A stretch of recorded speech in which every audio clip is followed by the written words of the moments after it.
garantizar ya la continuidad de la olla familiar. Cuando hablamos de alimentación complementaria, ¿qué nos sugiere esa alimentación complementaria? ¿Complemento aquí? Complementa la leche materna. Por eso decimos que la alimentación complementaria se va a considerar a partir de qué edad, desde los 6 meses hasta los 11 meses, porque después de que el niño cumple el año, entra a la otra etapa de alimentación, que es la etapa de la olla familiar o de la alimentación común de la familia, ¿no es cierto? Son las 3 etapas que manejamos. Cuando hablamos de alimentación complementaria, se dice, ¿no es cierto?, que la alimentación complementaria son productos que no están relacionados con el producto lácteo, sea de la leche materna o fórmula infantil, ¿no es cierto? Entonces, cuando ya consideramos que son otros, ¿y por qué se introduce la alimentación complementaria a partir de los 6 meses? ¿Cuáles son las dos condiciones básicas que nos dicen? ¿Por qué se introduce la alimentación complementaria en el niño a partir de los 6 meses? Primera condición. ¿Cómo está ese sistema digestivo? Está maduro, ¿no es cierto? Que con condiciones de recibir alimentos que no sean lácteos. ¿Y cuál es la otra condición de introducir alimentos complementarios? Que la leche materna ya no es suficiente en cantidad como aporte kilocalórico para que ese niño tenga un buen crecimiento y desarrollo. Entonces, esas dos condiciones básicas es lo que va a determinar el ingreso de la alimentación complementaria. Entonces, es leche materna, leche de fórmulas infantiles, más lo que van a ser alimentos no lácteos, ¿no es cierto? Y ahí decimos, ¿no es cierto?, si sabemos que la leche materna es el alimento más importante para el ser humano. ¿Por qué? Porque si bien consideramos como lactancia materna exclusiva hasta los 6 meses, pero la OMS que nos dice, hay que darle hasta los 2 años. ¿Por qué se da hasta los 2 años? ¿Por qué me marca? Dirigido principalmente al desarrollo del sistema nervioso central. ¿Qué tiene la leche materna? Está dirigido al desarrollo. ¿Y qué tiene para mejorar el funcionamiento, la neurotransmisión? La taurina es lo que nos va a mejorar la neurotransmisión. ¿Y cuáles son los elementos que permiten el desarrollo? Porque hemos dicho, ¿no?, hasta los 2 años va a ser la etapa de más crecimiento de la masa encefálica para mejorar su condición intelectual futura, ¿no es cierto? Entonces, ¿cuáles son los otros 2 elementos que fortalecen? Principalmente porque sabemos que el sistema nervioso central es la parte del organismo que es el más exigente, ¿no es cierto? Entonces, ¿cuáles son los 2 elementos? Que si bien todos los nutrientes van a ir dirigidos al sistema nervioso central, pero específicamente para esa maduración y ese desarrollo adecuado, ¿cuáles son los 2 elementos de la lactancia materna que dijimos? Los galactolípidos y los ácidos grasos esenciales, ¿no es cierto?, que era la condicionante para que tenga establecida ya ese potencial de crecimiento y mejorar la neurotransmisión. Entonces, por eso se recomienda hasta los 2 años. Pero, ¿qué es lo que hemos dicho? A partir de los 6 años se condiciona a una maduración del sistema digestivo. Cuando hablábamos de la lactancia materna dijimos, ¿no es cierto?, que el pezón tenía que llegar hasta la parte posterior de la lengua. ¿Por qué? Porque si llegaba hasta la puntita, ¿qué reflejo intervenía para expulsar los alimentos hacia afuera? El reflejo de extrusión, dijimos, ¿no es cierto? Que por eso decíamos que la parte posterior de la lengua le permitía directamente deglutir al niño. ¿Qué es lo que pasa a los 6 meses? Ese sistema digestivo está con mejor desarrollo enzimático, está sin el reflejo de extrusión, lo que le va a permitir que a la punta de la lengua le pongamos una papilla, ese niño va a tener la capacidad de deglutir ese alimento, ¿no es cierto? Por eso decimos que nuestro límite va a ser los 6 meses. Entonces, ¿para qué la alimentación complementaria? Se dice que la educación de la alimentación de ese niño está marcada hasta el año. Si los padres no han educado ese sistema de alimentación en horarios, en cantidad y en variabilidad de alimentos, ¿qué va a condicionar? Que si ese niño no le enseñamos hasta el año de edad, ese niño va a decir, yo no quiero habas, yo no quiero arvejas, yo no quiero verduras, yo no quiero nada. Entonces, el reto que los padres tienen es enseñarle a ese niño a aceptar la variabilidad de alimentos, vamos a decir, hasta el año de edad. No le enseñaron, qué pena, y es tarde, ¿no es cierto? Porque ese niño, hemos dicho, al año de edad, dentro del desarrollo que hace lo que quiere, maneja su propia condición. Es el niño independiente que rechaza lo que no quiere y acepta lo que quiere, ¿verdad? Entonces, por eso se dice que hasta el año de edad también es el tiempo que tenemos para enseñarle a ese niño a que tenga hábitos alimentarios que va a marcar el resto de su vida.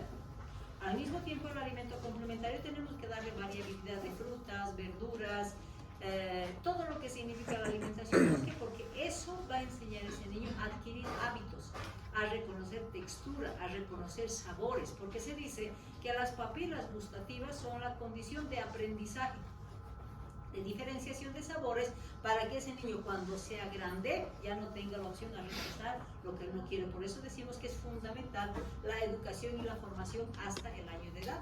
Al mismo tiempo, ¿qué es lo que decimos? Si el niño va a empezar la alimentación, hay ciertas condiciones que le permiten pues ingreso de sus alimentos complementarios, ¿verdad? Primero decimos, el principio básico de la alimentación complementaria, ¿qué es? Que no solamente se tiene que regir a lo que la madre y la familia determinen, sino en algún momento hay que adaptar la alimentación a cada niño en la familia. Y la familia tiene que adaptarse también al tipo de alimentación que tiene que ser una alimentación balanceada. ¿Qué es lo que ocurre normalmente? Al niño le hacen su alimentación separadita, ¿no es cierto? Con todo lo especial. La mamá y los familiares de los demás no están comiendo carne, pero ese niño tiene una pechuga de pollo, tiene alimentos específicos, ¿no es cierto? Por eso se dice que hay que habituar a la adaptación del niño, porque la mamá tiene que conocer qué alimentos después del año va a disponer para tener un buen desarrollo, un buen crecimiento, ¿no es cierto? Al mismo tiempo decimos, ¿por qué empezamos a los 6 meses? Porque hemos dicho, la leche no es ya suficiente para cumplir el requerimiento kilocalórico que un niño va a tener. Al mismo tiempo decimos, porque si el sistema digestivo antes solamente estaba condicionado para recibir leche materna, a los 6 meses es el marcador de maduración del sistema digestivo para recibir todo lo que recibe otros alimentos. Hablamos de cantidad, que si bien en algún momento los padres van a ofrecer la cantidad que el padre cree, pero tiene que garantizar una alimentación balanceada. Y dentro de la alimentación balanceada, ¿cuáles son los 3 tipos de alimentos que tiene que incorporar dentro de la alimentación complementaria? Proteínas, carbohidratos, vitaminas, vegetales, frutas, ¿cierto? Entonces hablamos de una proporción. Los padres tienen que conocer esto. ¿Y quién es el que dice, hasta aquí voy a comer? El niño, porque en algún momento si hay una relación que nos dicen en la atención primaria, nos dicen, ¿no? El número de cucharas que un niño tiene que recibir está en relación a la edad. Si tiene 6 mesecitos, 6 cucharitas, 7 mesecitos, 7 cucharitas, esa es la cantidad aproximada. Pero quien define la cantidad que va a comer es cuando le enseñemos a ese niño a aceptar los alimentos, pues él va a necesitar satisfacer su capacidad y su necesidad para decir un alto, ¿no es cierto? Entonces decimos que tenemos que tener una cantidad determinada y limitada por el niño. ¿Cómo introducir los alimentos? ¿Será que un día le voy a dar papaya, otro día le voy a dar pera, otro día le voy a dar sopa de arroz, otro día le voy a dar sopa de pollo? Si estamos indicando de cuándo se aprenda, el aprendizaje se da en los momentos de repetición. Si uno aprende algo, si repetimos 2 o 3 veces el mismo hecho o la misma experiencia, es aprendizaje, ¿verdad? Entonces al niño por eso es que tenemos que enseñarle a comer y decimos, un alimento tenemos que darle 2 o 3 días seguidos. Por ejemplo, si vamos a empezar con una papilla de frutas, vamos a hablar del plátano, vamos a darle papilla, pero no me sirve darle hoy día plátano, mañana manzana, pasado pera, porque no va a tener condición esas papilas gustativas que el niño tiene que tener para aprendizaje de aprender en un día. En cambio, si va a aprender 2, 3, hasta 4 días, le dan plátano, ese niño ya va a saber diferenciar el sabor del plátano. Lo mismo será de la manzana, lo mismo será de todas las frutas que vayamos a dar. Por eso se dice, hay que darle mínimo 2 días, lo ideal es entre 3 a 5 días para que él conozca los sabores, para que el día de mañana, cuando tenga 10 meses, 11 meses, le den el plátano, él ya conoce. Entonces va a aceptar las frutas como corresponden, ¿no es cierto? Y al mismo tiempo decimos, ¿qué introducimos primero? ¿Qué es lo que el niño nos aceptará como primer alimento? ¿Será lo salado o será lo dulce? ¿Qué es más rico? Dulce. Lo dulce. Entonces, y la textura misma de las frutas van a ser mucho más suaves para que ese niño aprenda a deglutir lo que es la pastosidad. Por lo tanto, siempre vamos a empezar con frutas. Una papilla de plátano, una papilla de papaya, una manzanita aplastada, una manzana raspada, etcétera, ¿no es cierto? ¿Por qué? Porque ese niño, al recibir las cosas dulces, ese niño va a aprender primero a diferenciar sabores, a aprender texturas, pero principalmente a adquirir el sabor de cada una de las frutas. Entonces se dice que lo primero vamos a darle las frutas, pero no cometamos el error de darle licuados, porque el licuado no me sirve, simplemente es un jugo que le vamos a dar con el aporte de exceso de azúcar y no le estamos enseñando lo que significa la textura, ¿no es cierto? Entonces, siempre consideramos la posibilidad de papilla, ¿no es cierto? Algunos manejan, no hay que darle gluten, ¿no es cierto? Y sabemos que muchos cereales van a ser portadores de gluten, entonces, Si tenemos el antecedente familiar de que son intolerantes al gluten, ahí vamos a tener un poquito de cuidado, ¿no es cierto? Pero no hagamos que ese niño no acepte un alimento natural como componente gluten. Entonces, a partir de los 6 meses, podemos incorporar el gluten sin temor, a no ser que haya un antecedente familiar que nos impida un poquito esa alimentación, ¿no es cierto? Y ahí entramos a lo que son rutinas de los diferentes países y decimos, ¿no? En nuestro medio, el medio cultural, ¿qué es lo que hace? La mamá le da papillas de fruta, ¿no es cierto? Le empieza a enseñar las papillitas, acepta muy bien, entonces le da papillas, le da triturados, eso va a cumplir hasta que tenga 8 meses. Es la cultura general que tenemos en los países latinoamericanos, ¿no es cierto? ¿Y qué es lo que considera? A los 9 meses, allá le vamos a empezar a dar trocitas de alimentos para incorporarlo a lo que se llama la alimentación familiar. Esa es la rutina que tenemos muchas veces. ¿Qué hacen los americanos? Los americanos ya son mucho más rígidos en la alimentación y hacen, ¿no?, que el niño aprenda a ser independiente, el niño aprenda a controlar sus alimentos, y hablamos del baby led weaning, donde dice que es el método controlado por el mismo bebé. Para hablar del método de autorregulación del bebé, ¿qué tenemos que considerar? Primero tenemos que tener ciertas condiciones, ¿no es cierto? ¿Y a qué se dirige este método americano? A que el niño aprenda a comer, aprenda a ser independiente y aprenda a satisfacer su necesidad sin obligarlo, porque el niño dice un alto. Entonces, es una enseñanza para el niño. ¿Y qué condiciones tenemos cuando hablamos del método de autorregulación? Primera condición, hemos dicho a los 6 meses. ¿Cuál es la postura que el niño va a tener a los 6 meses? Se sienta solo, por lo tanto ya hay las mesitas para niños, para sentarse, para que él empiece a comer. ¿Cómo es el manipuleo de las manos a los 6 meses? Agarre voluntario. Por lo tanto, ¿qué hacen los americanos? Establecen que utilizan las sillitas donde el niño se sienta, establecen y aprovechan el desarrollo manual que tiene el niño. ¿Y qué es lo que le dan? También saben que ese niño, pedacitos que llegue a su boquita, ya no lo va a botar, porque saben que el reflejo de destrucción ya no está presente a los 6 meses. Entonces ustedes van a ver muchos videitos en los niños. En su platito le dan unos palitos de zanahoria, unas vainitas cocidas, unos brócolos cocidos. ¿Qué hacen? Los japoneses han optado por la misma cultura alimentaria, donde ¿qué hace el niño a los 6 meses? Empieza a agarrar, y como hemos dicho que todo lleva a la boca, el niño agarra y empieza a ponerse a la boquita, entonces empieza a comer solito, ¿no es cierto? Por lo tanto, si estamos hablando de que necesito que ese niño me acepte los alimentos, ¿qué le vamos a dar? Alimentos de colores, pues le daremos zanahoria, le daremos cosas verdes, le daremos algunos alimentitos blancos, cocidos. Entonces se dice, hay que darle diversificación de alimentos en colores principalmente y en textura, para que el niño vea y empiece a conocer no solamente el sabor, sino también empiece a diferenciar la característica de cada una de las frutas. Entonces es un método autorregulado por el mismo bebé.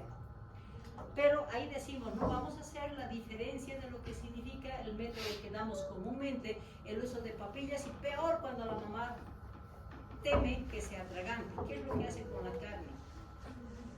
Lo licúa, o sea, no es capaz la mamá de darle pedacitos de carne. En cambio, el método de autocontrol del bebé le dan pedacitos de carne para que el niño vaya comiendo, ¿no es cierto? Entonces, la cultura que tenemos es darle licuados o papillas. Los licuados están contraindicados porque creen que al mezclarle la carne de pollo, de res o lo que le vaya a dar, va a tener sabores diferentes. No, ¿verdad? Entonces, es todo método, ¿qué es lo que dice? Es mucho más sencillo para quién, para la mamá. ¿Por qué? Porque el niño abre su boca y come, traga, ¿no es cierto? O sea, es fácil. Menos tiempo para la alimentación, porque da 10, 15 cucharitas, el niño ha satisfecho muchas veces su necesidad. Cuando estamos hablando de que es menos sucio, obviamente si la mamá le está dando su boquita con la servilletita bien pegada en su pechito para que no se ensucie, estamos hablando de que cualquier persona del núcleo familiar, no solamente la madre, le va a dar, porque el niño simplemente acepta que le den en su boquita, ¿no es cierto? Y al mismo tiempo, ¿qué condiciona? Como el niño abre la boca de gluten, ¿qué es lo que hace? Le estamos dando en exceso muchas veces el alimento, y ¿qué vamos a condicionar? Sobrepeso, obesidad, ¿no es cierto? Entonces, son los métodos comunes que nosotros manejamos. Siempre hay el riesgo del atragantamiento, ¿no es cierto? Si es que se atora, entonces puede haber riesgo. Entonces, muy cómodo, ¿verdad? Lo que nosotros normalmente manejamos. Vámonos al método de autocontrol. ¿Ustedes creen que inicialmente cuando le van a poner a ese niño el platillo, él ya sabe comer? No, tenemos que enseñarle a comer, enseñarle a agarrar, enseñarle que ponga su boquita, ¿no es cierto? Entonces al principio la mamá dice, tan chiquitito no va a saber, y no es real. El niño tiene etapa de aprendizaje porque tiene condiciones fisiológicas para aprender hacer ese proceso. Al principio sí es frustrante para los papás, pero una vez que el niño ha aprendido a comer como se le está enseñando, va a tener mucho más aceptación. De hecho es más sucio, si van a ver, puede botar sus zanahorias, puede botar y el niño va agarrando, ¿no es cierto? Hay muchas condiciones, si hablamos de los fideos, agarran con su mano y van metiendo su boquita, ¿no es cierto? Pero esto significa independencia, aprendizaje. Entonces decimos que ese niño en el futuro va a ser un niño mucho más independiente que la dependencia que cree estos métodos de papillas o licuado. Al mismo tiempo tenemos riesgo de obesidad, no, porque el niño come lo que puede y lo que necesita. En cambio aquí lo obligamos a comer porque incluso le dan premio, ¿no es cierto? Te voy a dar este chocolate si vas a terminar tu platito, y le siguen dando, ¿no es cierto?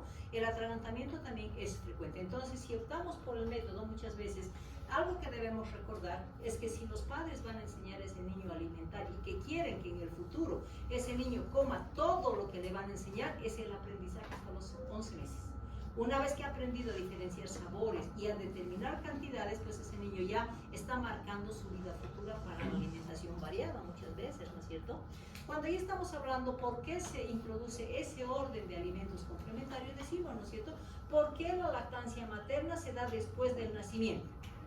Porque ese niño ya se ha preparado antes del nacimiento, cuando está en la vida intrauterina, ya ha preparado la maduración del reflejo, el reflejo del busco y de succión. Y eso se ve en las ecografías, que van a ver muchas veces niños que se están chupando el dedo, ¿cierto? Entonces se dice que 6 semanas antes del parto ya están presentes los reflejos que le van a garantizar su alimentación post nacimiento. Posteriormente, ¿qué reflejo le garantiza una buena alimentación? El reflejo de succión, que tiene que saber en la lactancia materna. Cuando tiene 1 a 3 meses, ¿qué condición? Hay que establecer de que ese niño tiene que tener un buen agarre para tener una buena alimentación, porque está presente el reflejo de extrusión y al mismo tiempo estamos hablando de inmaduración esofágica. ¿Qué nos muestra clínicamente o qué nos muestra ese niño para decir, tiene el esófago inmaduro? Porque todos los niños tienen ese problema hasta los 3 meses. ¿Qué es lo que hace el niño por esa inmaduración? Es el reflujo. Incluso hemos dicho, ¿no?, que el reflujo va a depender de la alimentación. Si es leche materna, pues va a ser una floculación suave. Si es leche de lata, vamos a decir que es una floculación como el quesito, ¿no es cierto? Al final, en 6 meses, mi marcador para empezar alimentación complementaria. ¿Por qué? Porque ya no hay reflejo de succión y ese esófago ya está maduro. Por lo tanto, es la etapa donde vamos a poder incorporar lo que es la alimentación complementaria. Y ahí decimos, ¿no?, ¿por qué será importante la alimentación complementaria? Ahí nos preguntamos, ¿no es cierto? ¿Por qué? Porque no solamente estamos garantizando la alimentación, no solamente estamos garantizando el aprendizaje, le estamos dando un futuro. ¿Por qué? Porque ustedes saben que la alimentación complementaria también uno de los roles que cumple la familia es enseñarle los hábitos familiares, aunque ahora ya los papás difícilmente almuerzan 1 hora y cenen otra hora, pero ¿qué es lo que se maneja? El niño tiene que saber las diferentes etapas de alimentación. Hablamos de que el niño tiene que saber que hay un desayuno, que es la primera alimentación de la mañana. En los kinderes que dan o en las guarderías les dan el refrigerio de la mañana, ¿no es cierto? Hablamos de la hora de almuerzo, hablamos del refrigerio tarde, hablamos de la cena. Entonces, esto que me condiciona a marcar hábitos alimentarios el resto de su vida. Y al enseñarle no a dar licuados, sino más bien ayudarle a reconocer textura y sabores, me está diciendo, el futuro de ese niño en base a la alimentación va a ser la adecuada, porque está aprendiendo en ese tiempo. Por eso decimos, la clave de la alimentación de un niño es aprender hasta los 11 meses de edad. Se considera una oportunidad, ¿por qué? Porque no solamente hemos dicho, hay que seleccionar y el platito del bebé no puede ser diferente a la familia. Tiene que esa familia empezar a ingresarlo a lo que es alimentación familiar. Obviamente la familia también va a entrar en lo que significa una alimentación balanceada. Entonces decimos, hay que valorar y modificar la nutrición de toda la familia, ¿no es cierto? Y al mismo tiempo, si ese niño está empezando la masticación y está empezando el movimiento de la carita en base a la deglución que va a hacer, ¿qué estamos haciendo? Le tenemos que enseñar también, porque ya la erupción dentaria también está marcada en esa etapa, en que ese niño después de la comida tiene que limpiarse los dientecitos, tiene que cepillarse los dientes. Estamos hablando de una formación maxilofacial, estamos hablando de higiene bucodental. Entonces, si todos se fijan, ¿a qué le estamos llevando? A que ese niño sepa que cada vez que tiene que alimentarse tiene que ir a una limpieza dental, ¿no es cierto? Entonces, eso nos ayuda a una formación futura de ese niño. Y cuando estamos considerando, ¿y por qué no le voy a dar pues antes de los 6 meses? Entonces estamos hablando de las condiciones de una alimentación precoz antes de los 6 meses. ¿Qué significa? Si ese niño va a empezar a degustar las frutas y va a empezar a comer otro tipo de alimentos, ¿qué es lo que va a pasar? La mamá va a decir, ahora ya de disminuir la leche materna voy a tener un poquito más de tiempo porque lo voy a alimentar con otra alimentación complementaria. Entonces vamos a empezar a desplazar lo que es lactancia materna y hemos dicho, es obligatorio por lo menos darle parte de la alimentación a la lactancia materna, nunca lo puede reemplazar. Cuando estamos considerando el daño renal, ¿qué es lo que pasa con la alimentación complementaria? Estamos hablando principalmente de las comidas saladas. ¿Qué tienen las comidas saladas? Sodio. El niño puede recibir máximo 1 gramo día. ¿Por qué? Porque estos niños antes de los 6 meses se considera que los riñoncitos están inmaduros. Entonces, si lo voy a cargar con alimentos con sodio, ¿qué voy a condicionar? Daño renal, ¿no es cierto? Entonces tengo el riesgo de que produzca un daño renal y obviamente si le voy a dar más bananas, más papaya, más peras o manzanas y voy a reemplazar la leche materna, ¿creen que tiene el componente nutricional establecido principalmente en grasas y estableciendo las proteínas, las frutas? No, porque las frutas son más componente vitamínico y componente agua, ¿no es cierto? Entonces estamos haciendo muchas veces, si hay exceso de esa alimentación complementaria, voy a desnutrir a ese niño y como consecuencia va a desarrollar una anemia. Y si estamos hablando de que vamos a empezar a dar naranjas, cítricos o kiwis o frutas tropicales, que voy a desarrollar alergias a ciertos alimentos precoces, ¿no es cierto? Entonces, por eso es que se marca la cantidad de meses, 6 meses para empezar la alimentación complementaria, porque tengo estos riesgos. Eso es a corto plazo. Y a largo plazo, ¿qué va a hacer? Van a continuar las alergias. Como ese niño va a empezar a producir un daño renal, que va a condicionar posteriormente, que a largo plazo puede ser un hipertenso. Y si le doy mucho azúcar, mucho carbohidrato, principalmente, ¿qué voy a condicionar? Le voy a dar una falsa gordura, entonces lo puede llevar a una condición de obesidad.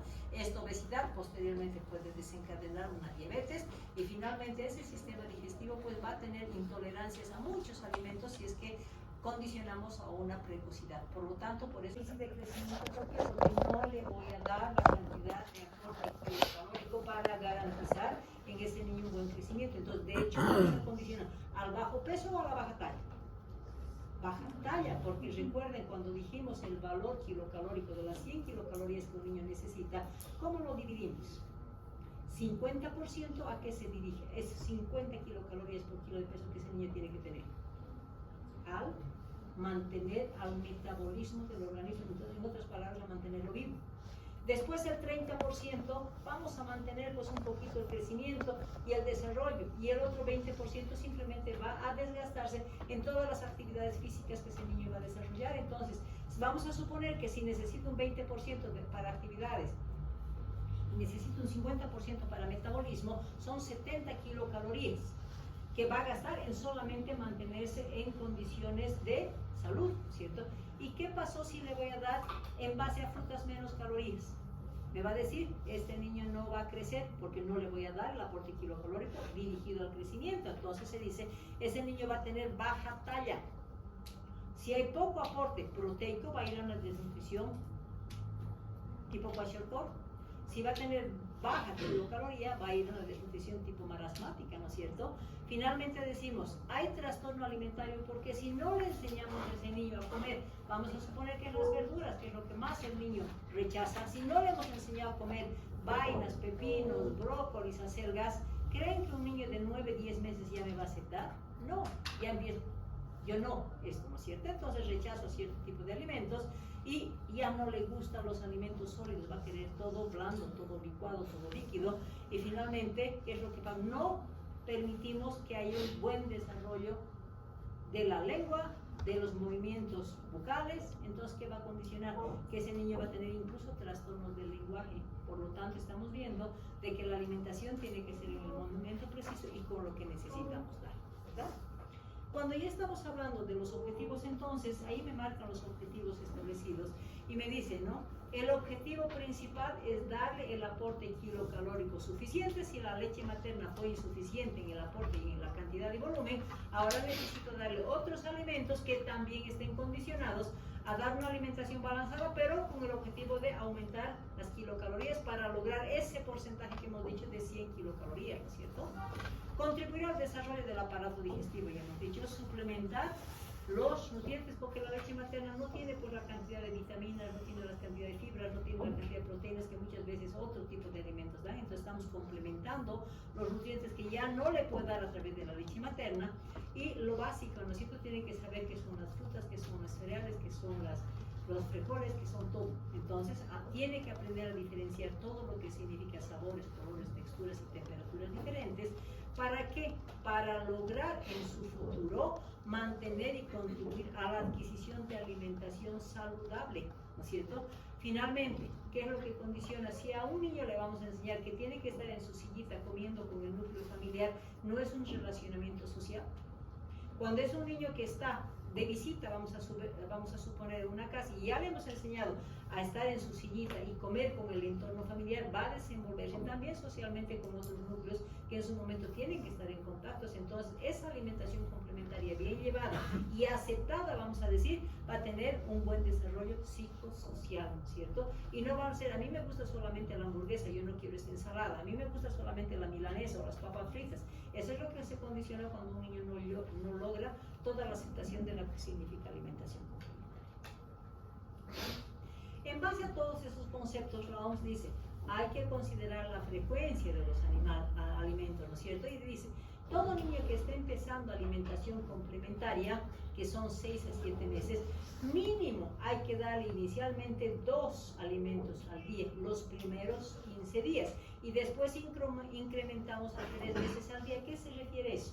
Que cuando estamos empezando la alimentación complementaria vamos a darle la ración de la mañana frutas y la ración de la tarde frutas. Entonces estamos en los 15 primeros días estamos alimentando solamente con frutas. Una vez que se ha logrado la aceptabilidad de esas 2 raciones, necesito incorporar hasta los 7 meses la alimentación salada. Entonces vamos a mantener en la mañana frutas, en la tarde frutas, y al mediodía ya empezamos con lo que es alimento de mediodía o el almuerzo que llamamos, ¿no es cierto? Entonces, por eso se habla de 2 a 3 veces al día. Cuando ese niño tiene 7 o 8 meses, ya hablamos de 4 comidas, ¿no es cierto? Vamos a mantener los refrigerios de media mañana, vamos a aumentar el almuerzo, pero tenemos que enseñar que tiene que haber un hábito de la cena. Entonces ya estamos hablando de 4 veces al día. Y cuando ese niño ya tiene 9 a 12 meses, ¿qué significa? Hay que comer 4 y llegar a 5. ¿Por qué? Porque estamos hablando de desayuno, estamos hablando de merienda de media mañana, estamos hablando del almuerzo, estamos hablando de merienda media tarde y la cena, ¿no es cierto? Entonces completamos las 5 veces al día. Entonces vamos, dice, tiene que respetar eso porque le estamos introduciendo al hábito familiar y al número de frecuencia de alimentos que un niño necesita para un crecimiento y desarrollo, ¿sí? Variedad, no puedo darle pues todo, hemos dicho, no, vamos a introducir, en la introducción se utiliza la repetición de 2 a 3 días seguidos. ¿Por qué? Porque le estoy enseñando a comer. Pero cuando ya estamos hablando de que tiene 7, 8 meses, 9 meses, ese niño ya tiene que estar habituado a verduras, ya tiene que estar habituado a frutas, ya tiene que estar habituado a comidas saladas, de manera que él ya tiene que saber diferenciar cuándo es una fruta, cuándo es una verdura, y al mismo tiempo, ¿qué es lo que tenemos que hacer? Que siempre vamos a considerar que alguna vez decimos, no, es mejor el plátano porque tiene más energía, es mejor la manzana porque tiene un poquito más de fibra, es mejor, etcétera, etcétera. Todas las frutas tienen los mismos beneficios, aporte vitamínico y aporte de agua, ¿cierto? Entonces, lo que el niño vaya aceptando es la variabilidad de fruta, vamos a decir. Y finalmente, cuando estamos hablando de que tiene que adquirir el gusto de sabores, ese niño tiene que saber cuándo es dulce, cuándo es salado, cuándo es agrio, etcétera, cuándo es tibio, cuándo es muchas veces está caliente, ¿no es cierto? Entonces, todo esto que me está diciendo, aprendizaje del niño a aceptar todo lo que significa tipos de alimentos. Pero también hay ciertas recomendaciones que nos dan en base a la restricción de algunos alimentos. Decimos, ¿no es cierto? Los zumos de fruta, ¿para qué me sirve darle un jugo de naranja o un jugo de papaya? Si le puedo dar pedacitos de papaya, pedacitos de naranja, entonces lo que se recomienda es no dar zumos de frutas. ¿Por qué? Porque es exceso de azúcar. Mejor es darle pedacitos. ¿Por qué? Porque dentro de los pedacitos se está incorporando fibra, lo que significa movimiento intestinal. ¿Saben cuál es el mayor problema de aquellos niños que reciben solamente leche, licuados y frutas? Jugos. La constipación, que es muy frecuente en los niños 8 meses, 9 meses, 10 meses. Entonces, por eso recomienda fruta entera, ¿no es cierto? En algún momento puede ser que el jugo de naranja esté un poquito ácido. ¿Qué hace la mamá? le aumento una cucharada de azúcar, ¿no es cierto? Para que sea rico, que sea dulce. ¿Es correcto eso? Los azúcares no están contraindicados, azúcares libres, ¿no es cierto? Y tampoco podemos utilizar esos sabaditos que hay para los niños, tipo cornflake y otros tipos de cereales que le ponen exceso de azúcar, ¿no es cierto? Entonces tampoco se recomienda todos aquellos alimentos que tienen miel o azúcares añadidos. Hay que darle alimentos naturales de preferencia. Y al mismo tiempo les decía, ¿no es cierto? Hasta los 6 meses ese niño tiene un riñón inmaduro. Después de los 6 meses ya va progresando su madurez, pero lo recomienda hasta los 11 meses. Tengan cuidado con la sal. Entonces, el azúcar y la sal están muy limitados en los niños. Si estamos hablando de la sal, tiene que haber una ingestión mínima. Recomienda 1 gramo al día y 0,5 gramos de sodio. ¿Ustedes creen que un niño que recibe 2 comidas saladas solamente va a tener 1 gramo de sodio? ¿Verdad que no? Entonces, eso nos dice que a las sopitas en algún momento se da, y la sal también para los adultos tampoco es buena, ¿no es cierto? Entonces, por eso se dice que el nivel de sal tiene que disminuir un poquito por la condición renal que tienen estos niños. Al mismo tiempo decimos, ¿no? Es importante que nosotros sepamos aceptar cuando ese niño ha satisfecho su necesidad y no obligarlo, ¿no es cierto? Si decimos dentro del marco afectivo, la mamá cree que cuanto más comida come ese niño, la mamá es feliz y cree que el niño también es feliz, ¿o no? Cuando ven esos niños bien gorditos, hoy mi hijo está gordo, es hermoso, ¿no es cierto? ¿Es la gordura saludable? ¿Verdad que no? Entonces decimos que tiene que haber dentro de ese marco afectivo y físico de la mamá y el bebé, la mamá tiene que saber que tiene que ese niño tener ciertos límites y que un niño gordito no significa niño saludable. Entonces ahí consideramos que tiene que tener la condición de autorregulación, y estábamos hablando del método de autorregulación del bebé, donde el niño sabe cuánto va a comer y cuándo no lo van a obligar. En cambio, en nuestro medio, ¿qué hacemos? Cuanto más come el niño, la mamá es más feliz, ¿cierto? Entonces hablamos de que tienen que saber que el hambre va a marcar una saciedad también en base a una cantidad determinada.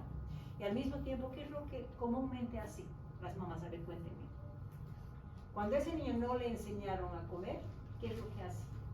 Lo persiguen, ¿no es cierto? O lo ponen frente al televisor, le ponen un buen programa para que ese niño vaya comiendo. O lo persiguen las mamás para que el niño vaya comiendo. ¿O qué es lo que hacen? Lo obligan. Pero obligación no a las malas, sino más bien, ellos consideran la obligación expresión a través de la premiación. Si tú terminas tu plato, te voy a dar un chocolate. Si tú terminas tu plato, te voy a dar un juguete. No es verdad. Muchas mamás hacen eso, pero ¿qué están incurriendo? En que no hay ese límite que establece el hambre del niño con la saciedad, entonces lo están obligando a comer en exceso. ¿Y qué va a condicionar eso? Un alto riesgo a sobrepeso. Por lo tanto, nuevamente entramos en la condición de que el niño tiene que saber regular la cantidad que quiere. Pero si no le enseñaron a aceptar la cantidad suficiente hasta los 11 meses, después van a tener el problema correspondiente, ¿no es cierto? De que el niño no va a querer. Cuando estamos hablando de alimentación balanceada, es lo que dijimos, ¿no es cierto? Hay una proporción. Decimos, proteínas solamente el 20%, verduras 50% junto con las frutas, y carbohidratos 30%. ¿Por qué será? Sabemos que hemos dicho, ¿no? Cuando hemos llevado alimentación, hemos dicho que la proteína, ¿qué función tiene? Protección de las células, regeneración celular, repara daño celular. En otras palabras, la proteína establece crecimiento, ¿no es cierto? Entonces, si estamos hablando de un niño que yo quiero que sea alto, quiero que sea un niño que sea grande, ¿por qué no le doy pura proteínas? ¿Eso qué me va a condicionar? ¿Por qué no le puedo dar pura proteínas a ese niño? Darle más carne, darle más huevo, darle más leche, para que ese niño tenga tendencia a crecer. Más proteínas necesito, ¿verdad? ¿Por qué creen que no se puede?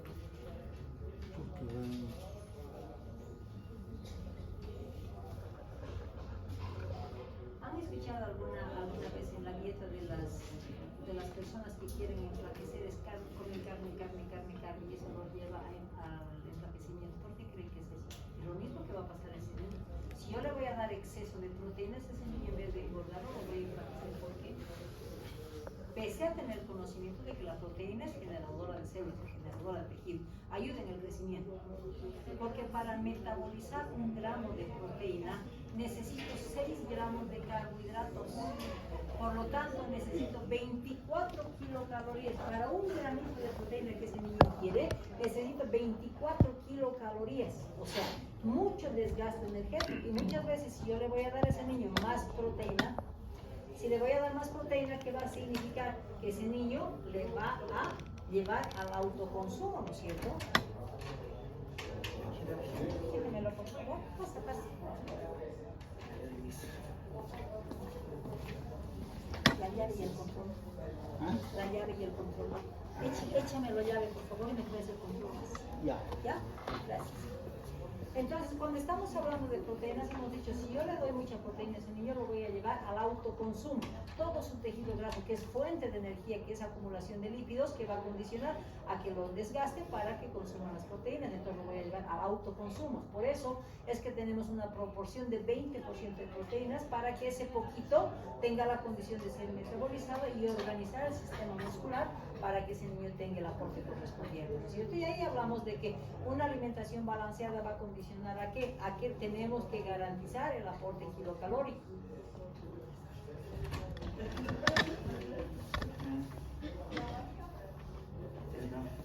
Está allá adentro. Ya, gracias. Ya, entonces cuando estamos hablando de aporte kilocalórico, dijimos, con la lactancia materna, ¿cuánto necesito? 100 a 120 kilocalorías. Eso le vamos a dar con un buen ritmo de 8 a 10 lactancias en el niño con una leche madura, ¿no es cierto? Y en el niño, para cuando estamos hablando de alimentación complementaria, ya baja a 100 kilocalorías, que está combinada entre el aporte de lactancia materna y el aporte de lo que significa alimentación complementaria. Y cuando más grandecito el niño, va a tener menos necesidad de 80 kilocalorías. Cuando hablamos del requerimiento hídrico, dijimos, ¿no? La lactancia materna tiene 80% de agua para cubrir las necesidades hídricas de ese niño, porque su requerimiento va a ser mínimo 100 ml por kilo de peso. En el niño de un año ya es 80 a 100, por lo tanto el niño con alimentación complementaria va a necesitar hasta 100 ml por kilo de peso.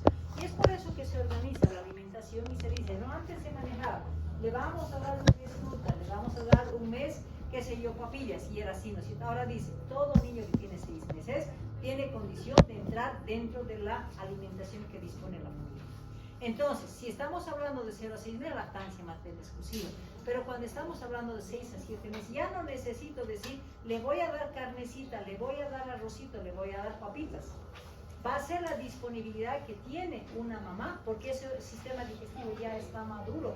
Entonces, solamente se determina cantidades en forma de puré y papilos. Vamos a dar carne de ternera, pollo, pavo, hígado, cereales, ya hablamos de pastas. Entonces, ¿por qué? Porque el sistema digestivo ya tiene condición de madurez, ya tiene condición de producir enzimas digestivas adecuadamente para la absorción. Entonces, no hay esos límites que antes se manejaban. Hasta los 6 meses solamente hay que darle sopita blanca, ¿no es cierto? Hay que darle un zapallito, hay que darle zanahorita. Entonces, estamos hablando de que pueden recibir 7 a 8 meses y estamos hablando de algo que tiene más proceso de digestibilidad y estamos hablando de las leguminosas, ¿no es cierto? Los frijoles, habas, garbanzos, etcétera, pero ya significa, estamos con 7 a 8 meses. Ya no voy a manejar purés, voy a manejar, que si bien puedo manejar de purés, pero estos están picados o alimentos simplemente aplastados para mejorar la textura, para llevarlo a una alimentación adecuada. Cuando estamos hablando de los 12 meses, ese niño ya quiere hacer su santa voluntad, puede comer lo que quiera, ¿sí? ¿Cuál la diferencia? Es que no puedo introducir alimentos lácteos de leche entera. No puedo darle yogur, no puedo darle el queso, que muchas veces qué error se comete. Quesito le estoy dando, yogurcito le estoy dando cuando tienen 6-7 meses. ¿Está contraindicado? ¿Por qué? Porque es de leche de vaca y es leche entera. Por lo tanto, recién a los 12 meses voy a poder darle todo lo que significa derivados lácteos. ¿Por qué el huevo y el pescado recién a los 12 meses? ¿Qué tipo de carne es el pescado? Y también hablamos de los mariscos. Son alimentos muy alergénicos. Entonces, por eso es que recién a partir de los 12 meses vamos a dar lo que son mariscos y lo que son pescados, ¿sí? Cuando hablamos del huevo, ¿por qué el huevo no? ¿Y qué le voy a empezar a dar primero, la yema o la clara? ¿Qué composición tiene la clara? Albúmina. ¿Y a qué se desarrolla alergia? ¿Sí? Entonces, cuando estamos hablando de un niño para empezar la dotación del del huevo, le vamos a dar yema primero, porque la yema que tiene grasas, omegas y tiene hierro, ¿no es cierto? Entonces empezamos a darle primero la yemita y después ya incorporamos a partir del año el huevo entero, ¿no es cierto? Es importante esta condición. Y finalmente, mayor de 12 meses come todo, ya no tiene límites ese niño, excepto la miel, que por el botulismo que puede transmitirle, pues es a partir de los 2 años, ¿sí? Entonces, pero si estamos hablando de que todo pueden comer, entonces hay ciertas limitantes que tenemos que considerar en la alimentación complementaria. Por ejemplo, decimos, ¿no? ¿Qué es lo que se aconseja generalmente? Darle hojas verdes, espinaca y acelga, ¿cierto? Se dice que hasta los 11 meses tengo que tener cierto límite en darle esas hojas verdes. ¿Por qué? Porque tengo el riesgo, todas las hojas verdes, hablamos de las espinacas y acelgas, tienen el riesgo de producir, si le doy puré de espinaca, puré de acelgas, entonces puede tener riesgo de desarrollar una metaglobinema, ¿cierto? Cuando estamos hablando de los cítricos, solamente el antecedente de que en la familia hay alergia a la naranja, al limón o a la mandarina, eso es lo que me limita. Pero si en la familia no tiene ningún antecedente, puedo darle cítricos sin ningún problema, ¿sí? Lo mismo los duraznos son alergénicos, no sé, principalmente como es rico el durazno en lata, que le dan pedacitos, le dan a los niños. Es riesgo, no se pueden dar enlatados, porque los tóxicos del enlatado, que mismo teniendo duraznos al jugo, tienen esa toxicidad. Entonces, por ejemplo, no pueden dar por el químico industrial. Cuando hablamos de la manga, la piña, el kiwi, tiene factor alergénico, pero nuevamente nos vamos a lo que es antecedentes familiares, y el atún es pescado. Incluso se dice que a partir de los 3 años recién vamos a dar el atún, porque por la alta concentración de mercurio que tiene. Incluso hasta ahora dicen, ¿no?, que a los adultos no deben comer muy frecuentemente por esta condición de riesgo, ¿no es cierto? Cuando hablamos de conservas, ¿qué es lo que hace? Las mamás agarran y asociamos a los embutidos. Agarran una salchichita a un niño de 9 meses, le dan así envueltita, come esto, empieza. El chorizo viene. Entonces, la pasta de hígado, todo lo que significa embutidos, no se debe dar hasta el año de edad. ¿Por qué? Por el exceso de sal y el exceso de grasa que todos esos embutidos tienen, por lo tanto están contraindicados en la alimentación complementaria. Cuando ya estamos hablando de que por qué hacemos la variabilidad de alimentos, hablamos de proteínas, hablamos de grasas y hablamos de vitaminas, ¿por qué? Porque cada uno de estos alimentos tiene funciones específicas. Hablamos de la proteína, ¿no es cierto? Cuando hablamos de la primera función de las proteínas, ¿qué es? Si hay daño celular, la repara, hace generación celular. Por lo tanto, esto que me está diciendo, que va a brindar una estructura óptima y un aporte a las células. ¿Y eso qué significa? Crecimiento. Pero si las proteínas me dicen generación de células, y hemos dicho, ¿no? ¿Por qué no pura proteínas? Porque para metabolizar este nutriente necesito alta concentración de kilocalorías. Por eso hay proporción mínima y es el alimento que en menos proporción vamos a dar, un 20%, ¿no es cierto? Aunque tengamos ese beneficio de estructura celular. Cuando estamos hablando de las vitaminas A, estos pues son interventores, ¿no es cierto? Son para cubrir diferentes funciones metabólicas. Entonces las vitaminas nunca van a ser dañinas, más bien van a ser un aporte importante a los niños. Y finalmente, cuando hablamos de carbohidratos, ¿para qué me sirve el carbohidrato? Para metabolizar las proteínas. ¿Para qué me sirve el carbohidrato? Que cuando tengo exceso de carbohidratos, ¿a dónde se van a ir? A llenar depósitos energéticos, o van a empezar a engordar ese niño, ¿no es cierto? Y al mismo tiempo, ¿qué decimos? Que esas proteínas en el organismo necesitan de función de kilocalorías, por lo tanto son los responsables también de la conservación de proteínas y al mismo tiempo van a ayudar en el movimiento o metabolismo de los lípidos. Entonces, cada función de los alimentos tiene funciones determinadas, todo balanceado, ¿no es cierto? Sin decir, esto quiero más porque te va a hacer bien. Bueno, si esa es la alimentación complementaria, hemos dicho, no muchas veces tienen las mamás contraindicaciones en la lactancia materna y pues van a ir a utilizar las fórmulas lácteas. ¿Cuáles son las contraindicaciones de la leche materna absoluta, dijimos? Vamos a recordar un poquito. Quimioterapia que está recibiendo la mamá, la galactosemia, la fenilcetonuria y qué más, mamá que está portando el virus del VIH, ¿cierto? En esas condiciones yo no puedo darle leche materna, entonces voy a ir hacia las fórmulas, ¿no es cierto? Y las fórmulas ya hemos dicho, ¿no es cierto? Simplemente son leches de vaca modificadas en el componente proteico para que se parezca un poquito a la leche materna, ¿no es cierto? Entonces las han adaptado en otras palabras a que se parezca un poquito a la leche materna, ¿no es cierto? Entonces, si estamos hablando de fórmula infantil, simplemente la van a considerar como un sustituto total ante una contraindicación materna, ante la no posibilidad de darle leche humana, ¿no es cierto? Entonces, ¿para qué le damos entonces fórmulas? Si la mamá no le puede dar, le voy a dar fórmulas. ¿Para qué? Con el mismo objetivo que se daba la leche materna, para cubrir las necesidades kilocalóricas, para cumplir un buen crecimiento y desarrollo. Entonces, cumplen la misma función, pero con composición diferente y derivado de otros elementos. Cuando hablamos de fórmulas, ¿por qué las fórmulas dicen NAN 1, NAN 2, NAN 3? Nutriblón 1, 2 y 3. ¿Por qué? Porque son condiciones básicas para cumplir el aporte de alimentos adaptados, vamos a decir, a cada edad. Entonces decimos, cuando estamos hablando de las fórmulas, hablamos del tipo 1. Fórmula 1, todas las leches que tengan, que se definen como fórmula 1, sean NAN, Nutriblón, cualquiera, están adaptadas en el componente proteico, ¿no es cierto? Las han adaptado para que se parezca un poquito a la leche materna, incluso les han quitado actualmente un poco de caseína, les han añadido un poco de lactoalbúmina para hacer un poquito que haya similitud con la leche materna, ¿no es cierto? Entonces, ¿qué me dice? La tipo 1 y la tipo 2, que es continuación, entonces la tipo 1 vamos a considerar como el sustituto de la lactancia materna exclusiva. O sea, vamos a dar desde el nacimiento hasta los 6 meses. Cuando es un niño que ya cumplió los 6 meses y empieza con la alimentación complementaria, le voy a dar lo que se llama de continuación, o sea, va a ser desde los 6 meses hasta el año, vamos a dar la fórmula 2, ¿no es cierto? Y finalmente hablamos de fórmula 3, la que va a garantizar el crecimiento hasta los 2 años de edad. ¿Qué requisito tenemos obligadamente? Como estamos hablando de lactantitos menores que no tienen condición o diversidad de condiciones de maduración, vamos a decir, del sistema digestivo, ¿qué me dice? Tiene que cumplir reglas. Y la norma europea determina que toda leche fórmula 1 y fórmula 2 debe cumplir los requisitos en composición de una norma europea. En cambio, la 3 ya considera de que es una leche entera y que puede recibir cualquier niño. ¿Por qué se considera la leche 3? Porque le añaden los omegas, le añaden los probióticos, le dan mejores condiciones de vida a ese niño en base a suplementación de sus alimentos, y ya no es una leche entera pura, ¿no es cierto? Pero cuando estamos hablando de composición de las leches, de las fórmulas o sustitutos de la leche materna, decimos, ¿no es cierto?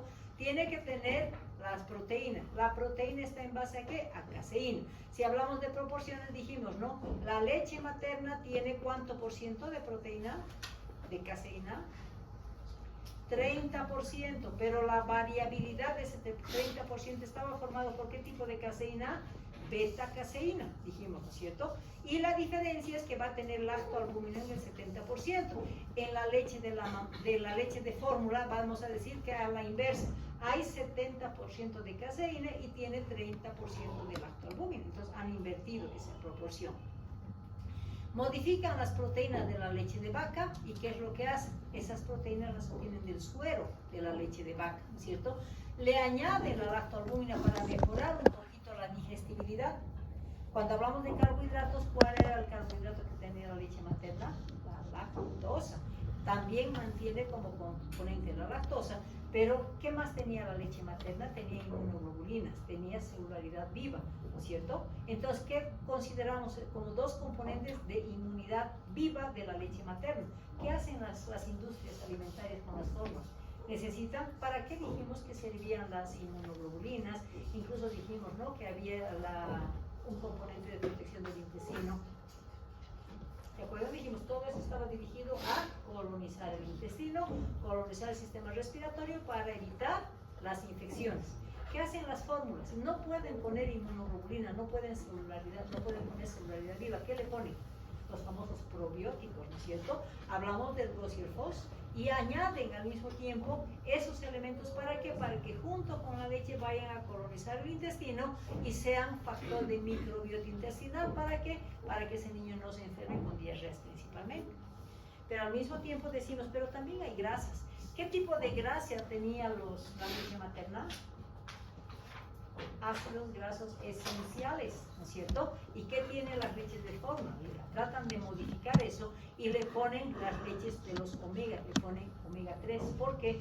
Porque dijimos, los ácidos grasos esenciales en la leche materna estaba dirigido ¿a qué? A desarrollo del sistema nervioso central. ¿Y para qué me sirven los omegas? Precisamente para mejorar el área cognitiva, o sea, mejorar el desarrollo. Entonces las fórmulas son inteligentes, o sea, la industria alimentaria, vamos a decir, que ante un compuesto que tiene la leche materna, nosotros le vamos a suplementar, pero dirigido un poquito al mismo objetivo, ¿no es cierto? Aquí le añaden los omegas, finalmente hierro, le ponen el hierro para que eviten la anemia y le añaden la vitamina A, C y D en cantidades suficientes para cumplir esa norma europea, ¿no es cierto? Esa es la leche de fórmula. Cuando hablamos de que como la leche de fórmula es una leche que va a producir constipación, es una leche que en su momento va a producir mucha regurgitación y en algún momento, ¿qué vamos a considerar? Que ese niño puede desarrollar alergia a ciertas proteínas, principalmente hablamos de la proteína de la leche, ¿no es cierto? Entonces la industria alimentaria que establece diversidad de fórmulas en base a los problemas que los niños empiezan a tener cuando utilicen estas fórmulas y dicen, ¿no? Vamos a crear una fórmula anticólico, ¿no es cierto? ¿Qué es lo que condiciona los cólicos?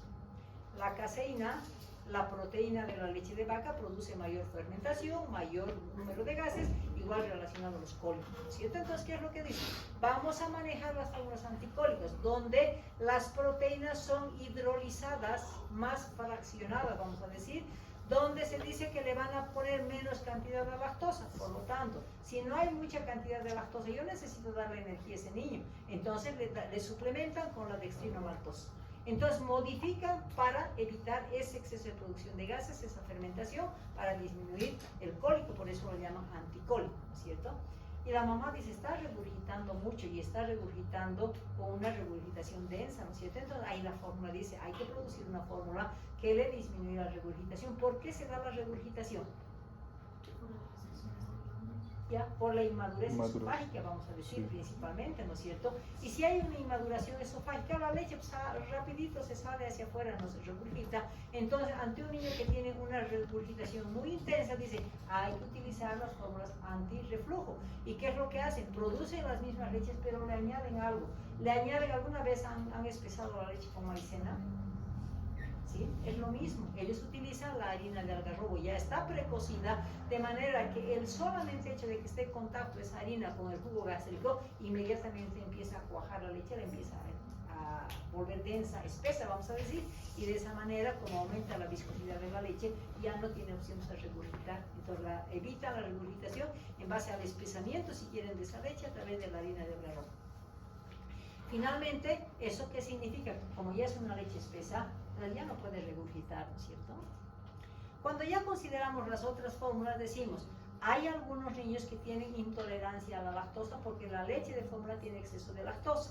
Entonces, la leche que vamos a producir, que ha producido intolerancia a la lactosa transitoria, o principalmente cuando estamos hablando de las diarreas virales, cuando hablamos de las diarreas que no tienen, aplanan las vellosidades, hemos dicho, y producen disminución de la lactasa, entonces en ese caso vamos a sustituir, dice, ¿no?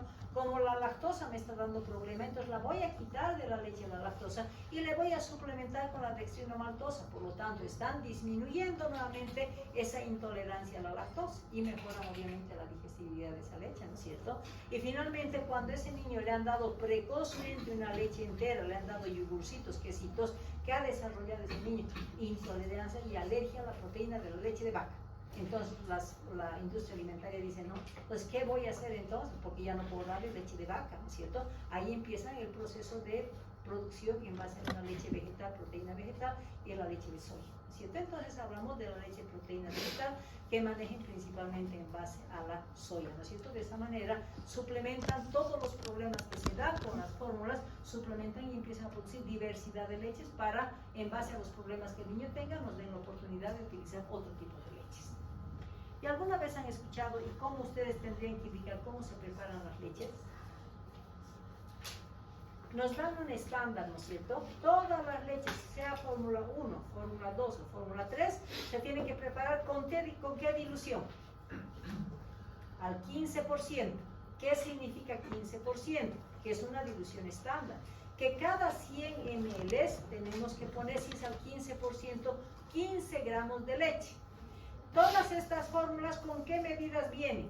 ¿Cuál es la cantidad de leche que lleva cada una de estas medidas? Porque todas vienen con sus mediditas. 5 gramos. O sea, todas las fórmulas en lata que vienen, tienen su medida. Y esas medidas, ¿cuánto contienen? 5 gramos. Entonces, si el biberón tiene medidas 1, 2, 3, 4, 5, que son número de onzas, y también tiene las medidas de 50, 100, 150, 200, entonces, si nosotros queremos preparar una leche al 15%, le vamos a decir a la mamá, pues, si vas a poner hasta el número 100, le vas a poner 3 medidas para tener una dilución del 15%, ¿no es cierto? Pero, ¿cuál es la indicación más fácil para que ni la mamá ni ustedes se confundan? ¿Cuál es la indicación? ¿Alguna de ustedes tiene bebés? Cada onza se pone una medida. Ya, es la forma más práctica, ¿no es cierto? Sabemos que cada onza tiene 30 ml. Y que si hablamos de 3 onzas, hablamos de 90 ml. Entonces, por 10 ml no vamos a complicar. Entonces, la fórmula más fácil es decir, una onza tiene una medida, ¿no es cierto? Pero si quisieran ver si para 100 ml cuánto voy a poner, son 15 gramos de leche. Entonces, eso nos indica que es la leche al 15%. Ya hemos dicho, ¿no? Recién nacido, fórmula 1. Recién nacido de 6 meses a 11 meses, fórmula 2. Y niños mayores, vamos a hablar de leche entera, todas ellas con 15%, ¿cierto?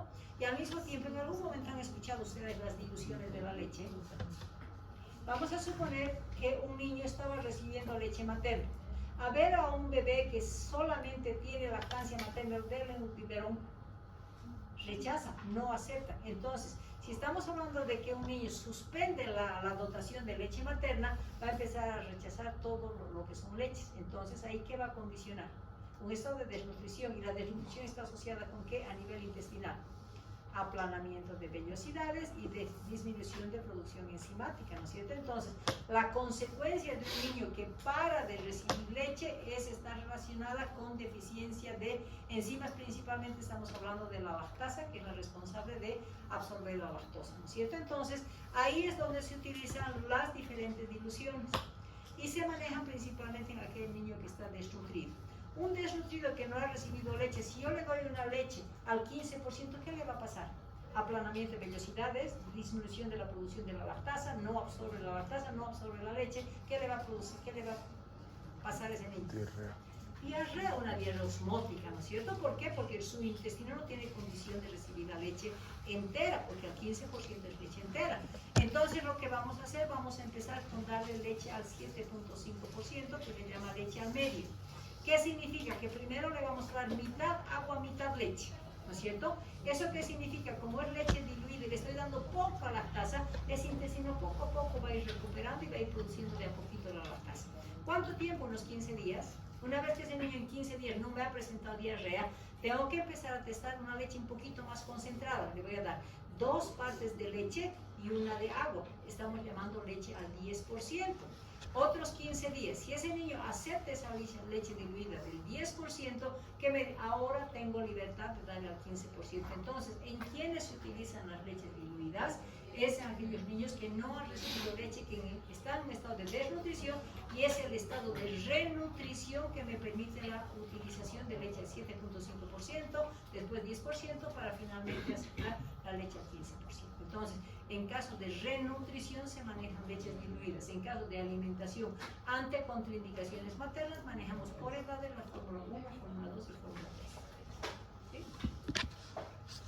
¿Alguna pregunta sobre alimentación complementaria? ¿No hay preguntas? Bueno, hemos terminado la